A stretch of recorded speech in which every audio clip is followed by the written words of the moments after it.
اعوذ باللہ من الشیطان الرجیم فتبسم ضاحکا من قولها. فتبسم کہتے ہیں مسکرانے کو، ٹھیک ہے. اور تبسم جو ہے وہ مسکرانے لگے، اردو میں بھی یہ لفظ ہم استعمال کرتے ہیں نا. اور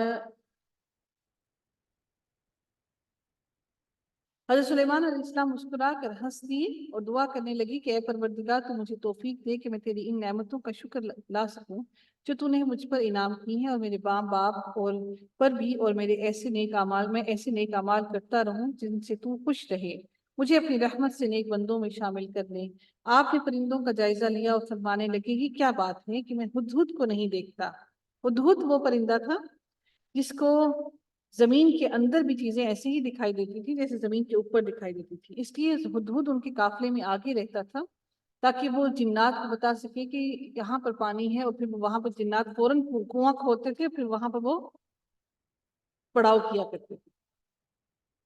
تو حضرت سلیمان علیہ السلام نے کہا کہ مجھے ہدہد دکھائی نہیں دے رہا، وہ کہاں غائب ہے. یقیناً میں اسے سخت سزا دوں گا یا اسے ذبح کر ڈالوں گا یا میرے سامنے کوئی صریح دلیل بیان کرے کہ وہ کیوں غائب ہے. کچھ زیادہ دیر نہ گزری تھی کہ آ کر اس نے کہا میں ایک ایسی چیز کی خبر لایا ہوں کہ تجھے اس کی خبر ہی نہیں. میں سبا کی ایک سچی خبر تیرے پاس لایا ہوں. سبا ایک شخص کے نام پر ایک قوم کا نام بھی تھا اور ایک شہر کا بھی. یہاں شہر مراد ہے. یہ صنعا یعنی کہ یمن سے 3 دن کے فاصلے پر ہے، اور مغربی یمن کے نام سے معروف ہے یہ وادی. میں نے دیکھا ہے کہ ان کی بادشاہت ایک عورت کر رہی ہے جسے ہر قسم کی چیز سے کچھ نہ کچھ دیا گیا ہے، اور اس کا تخت بہت بڑی عظمت والا ہے. میں نے اسے اور اس کی قوم کو اللہ تعالیٰ کو چھوڑ کر سورج کو سجدہ کرتے ہوئے پایا. شیطان نے ان کے کام انہیں بھلے کر کے دکھلا کر صحیح راہ سے روک دیا ہے، پس وہ ہدایت پر نہیں آتے. جب انسان ایک بات پر نہیں آتا تو اس کا مطلب ہے کہ شیطان نے وہ عمل اس کے لیے خوبصورت کر دیے. جب کوئی ہدایت کی طرف نہیں آتا تو شیطان اس کے لیے وہ عمل اتنے خوبصورت کر دیتا ہے کہ انسان کبھی بھی نہیں چاہتا کہ وہ ہدایت کی طرف آ سکے. کہ اسی اللہ کے لیے سجدے کریں جو آسمانوں اور زمینوں کی پوشیدہ چیزوں کو باہر نکالتا ہے، اور جو کچھ تم چھپاتے ہو اور ظاہر کرتے ہو وہ سب کچھ جانتا ہے. اس کے سوا کوئی معبود برحق نہیں، وہی عظمت والا عرش کا مالک ہے. سلیمان علیہ السلام نے کہا، سلیمان علیہ السلام نے کیا کہا؟ قایا سننظر اصدقت ام کنت من الکاذبین. سلیمان نے کہا اب ہم دیکھیں گے کہ تو نے سچ کہا یا تو جھوٹا ہے. میرے اس خط کو لے جا کر انہیں دے دے، پھر ان کے پاس سے ہٹ آ اور دیکھ کہ وہ کیا جواب دیتی ہیں. وہ کہنے لگی اے سردارو. جب وہ خط لے کر ان کے پاس خط پہنچا تو وہ کہنے لگی اے سردارو میری طرف ایک باوقت خط ڈالا گیا ہے، ایک اچھا خط آیا ہے، مجھے دیا گیا ہے. انی القی الی کتاب کریم، باعزت خط بھیجا گیا ہے جو سلیمان علیہ السلام کی طرف سے ہے، اور جو بخشش کرنے والے مہربان اللہ کے نام سے شروع ہے. انہوں نے شروع ہی خط کو بسم اللہ الرحمن الرحیم سے کیا.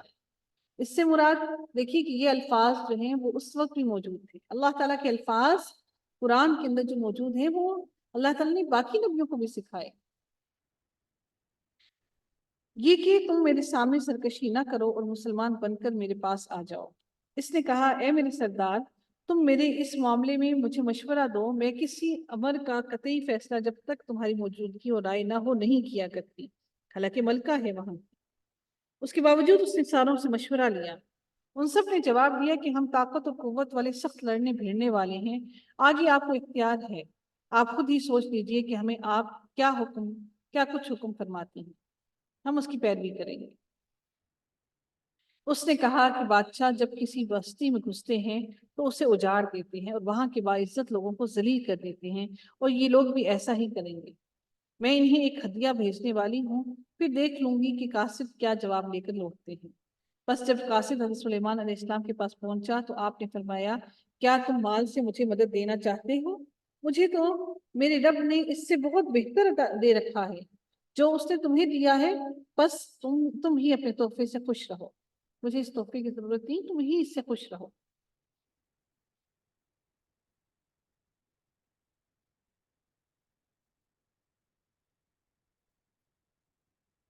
پھر ارشاد ہوتا ہے ارجع الیہم فلنأتینہم بجنود لا قبل لہم بہا، جا ان کی طرف واپس لوٹ جا، ہم ان کے مقابلے پر وہ لشکر لائیں گے جن کے سامنے پڑنے کی ان میں طاقت نہیں، اور ہم انہیں ذلیل اور پست کر کے وہاں سے نکال باہر کریں گے۔ آپ نے فرمایا اے سردارو، تم میں سے کوئی ہے جو ان کے مسلمان ہو کر پہنچنے سے پہلے ہی اس کا تخت مجھے لا دے۔ ایک قوی ہیکل جن کہنے لگا آپ اپنی اس مجلس سے اٹھیں، اس سے پہلے میں اسے آپ کے پاس لا دیتا ہوں، یقین مانیے کہ میں اس پر قادر ہوں اور ہوں بھی ایمانت دار۔ پورا کا پورا تخت ہی اٹھا کر لے آئے۔ جس کے پاس کتاب کا علم تھا وہ بول اٹھا کہ آپ پلک جھپکائیں، اس سے بھی پہلے میں اسے آپ کے پاس پہنچا سکتا ہوں۔ جب آپ نے اسے اپنے پاس موجود پایا تو فرمانے لگے یہی میرے رب کا فضل ہے تاکہ وہ مجھے آزمائے کہ میں شکر گزاری کرتا ہوں یا ناشکری۔ شکر گزار اپنے ہی نفع کے لیے شکر گزاری کرتا ہے، اور جو ناشکری کرے تو میرا پروردگار بے پرواہ اور بزرگ، غنی اور کریم ہے۔ یعنی کہ جب اللہ تعالیٰ کوئی نعمت دے تو اللہ تعالیٰ کی فوراً شکر گزاری کرنی چاہیے۔ ایسے نہ ہو کہ ہم کہیں کہ نہیں یہ ہماری طاقت کی وجہ سے ہے، ایسا نہیں ہے۔ اللہ جب بھی کوئی نعمت دے تو اللہ کے آگے شکر ادا کیجیے کہ اللہ کی دی ہوئی نعمتوں کی وجہ سے ایسا ہوا ہے، ادروائز ہماری بھی یہ طاقت نہ تھی۔ اب حکم دیا کہ اس کے تخت میں کچھ پھیر بدل کر دو تاکہ یہ معلوم ہو جائے کہ یہ راہ پا لیتی ہے یا ان میں سے ہوتی ہے جو راہ نہیں پاتے، وہ پہچان لیتی ہے یا نہیں پہچان۔ پھر جب وہ آ گئی تو اس سے کہا دریافت کیا گیا کہ ایسا ہی تیرا بھی تخت ہے؟ اس نے جواب دیا کہ گویا یہ وہی ہے۔ فوراً وہ پہچان گئی۔ اس نے کہا کہ یہ میرا ایسا تخت نہیں بلکہ گویا کہ یہ وہی تخت ہے، ہمیں اس سے پہلے ہی علم دیا گیا تھا اور ہم مسلمان تھے۔ اسے انہوں نے روک رکھا تھا جن کی وہ اللہ کے سوا پرستش کرتی رہی تھی، یقیناً وہ کافر لوگوں میں سے تھی۔ اس سے کہا گیا کہ محل میں چلی چلو، جسے دیکھ کر یہ سمجھ کر کہ یہ حوض ہے اس نے اپنی پنڈلیاں کھول دی۔ اسے لگا کہ حضرت سلیمان علیہ السلام کا محل ایسے تھا، ایسے لگ رہا تھا جیسے پانی نیچے سے بہہ رہا ہے، تو اس کو لگا کہ جیسے اس کے کپڑے جو ہے وہ گیلے ہو جائیں گے، تو اس نے اپنی پنڈلیوں کے اوپر سے اپنا جو کپڑا ہے اوپر اٹھا لیا۔ فرمایا یہ تو شیشے سے منڈی ہوئی عمارت ہے۔ کہنے لگی میرے پروردگار، میں نے اپنے آپ کو ظلم کیا، اب میں سلیمان کے ساتھ اللہ رب العزت کے مطیع اور فرمانبردار بنتی ہوں۔ حالانکہ اس کا تخت بہت خوبصورت تھا، لیکن جیسا حضرت سلیمان علیہ السلام کا تخت تھا ایسا تخت اس نے کبھی نہ دیکھا۔ اس نے کہا کہ ایسا تخت تو کسی عام بندے کا نہیں ہو سکتا، یہ بھی تو ایک معجزہ تھا۔ کیسے لگ رہا تھا جیسے نیچے نہریں بہ رہی ہیں، اور وہ اس میں سمجھ رہی تھی کہ جیسے وہ گیلی ان کے کپڑے گیلے ہو جائیں گے۔ پھر اللہ تعالیٰ ارشاد فرماتے ہیں اگلے رکوع کے اندر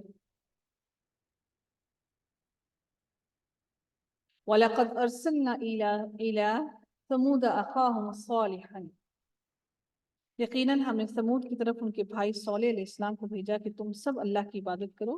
پھر بھی وہ دو فریق بن کر آپس میں لڑنے جھگڑنے لگے۔ آپ نے فرمایا اے میری قوم کے لوگوں، تم نیکی سے پہلے برائی کی جلدی کیوں مچا رہی ہو؟ تم اللہ تعالیٰ سے استغفار کیوں نہیں کرتے تاکہ تم کو رحم کیا جائے؟ وہ کہنے لگے ہم تو تیری اور تیرے ساتھیوں کی بدشگونی لے رہے ہیں، کہ تمہاری بدشگونی نحوست کی وجہ سے یہ ساری کے سارے معاملات ہمارے ساتھ چل رہے ہیں۔ آپ نے فرمایا طائرکم یہاں پر کیوں استعمال کیا گیا؟ کیونکہ وہ پرندوں سے فال نکالا کرتے تھے، اس لیے وہ بدشگونی کے لیے پرندوں کا لفظ استعمال کیا گیا۔ آپ نے فرمایا تمہاری بدشگونی اللہ کے ہاں ہے، بلکہ تم فتنے میں پڑے ہوئے لوگ ہو۔ اس شہر میں 9 سردار تھے جو زمین میں فساد پھیلاتے رہتے تھے اور اصلاح نہیں کرتے تھے۔ انہوں نے آپس میں بڑی قسمیں کھا کر عہد کیا کہ اللہ ہی کو صالح اور اس کے گھر والوں پر ہم چھاپا ماریں گے اور اس کے وارثوں سے صاف کہہ دیں گے کہ ہم اس کے اہل کی ہلاکت کے وقت موجود نہ تھے، یعنی کہ مار دیں گے۔ پھر ہم جب یہ ان کے گھر والے مر گئے اس وقت ہم موجود نہ تھے، معلوم نہیں کیسے مر گئے، اور ہم بالکل سچے ہیں۔